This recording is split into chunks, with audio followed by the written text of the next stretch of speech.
बिस्मिल्लाहिर्रहमानिर्रहीम। अस्सलाम वालेकुम नाज़रीन। टोबा टेक सिंह की तहसील है गोजरा, जिसके नवाही इलाके आज भी तरक्याती कामों और तरक्याती स्कीमों से महरूम हैं।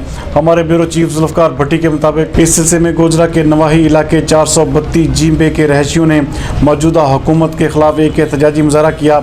इस मौके पर इलाका मकीनों का कहना था कि हमारा गाँव गोजरा रोड से गाँव पहुँचने के लिए 5 किलोमीटर के फासले पर है।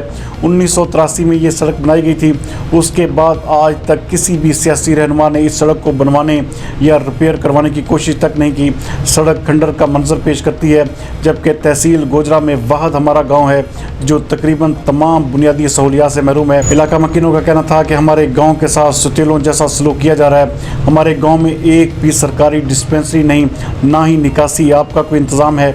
हमारे बच्चे पीने के साफ पानी की बूंद बूंद को भी तरसते हैं। सीवरेज ज़्यादा पानी पीने से हमारे बच्चे मुख्तलिफ बीमारियों का शिकार हो चुके हैं और गांव के साथ गुजरने वाले सेम नाले की साल हर साल सफाई तक नहीं करवाई जाती। सेम नाला ओवरफ्लो होने से सारे का सारा गंदा पानी हमारे गांव के अतराफ में जमा हो जाता है, जिससे हर जगह पे ताफुन फैला हुआ है जो कि मुख्तलिफ बीमारियाँ फैलने का सबब बन रहा है। इलाका मकीनों ने वज़ीर आला पंजाब सरदार उस्मान बुज़दार और टोबा टेक सिंह की इंतज़ामिया से फौरी तौर पर नोटिस लेने का मुतालबा किया है।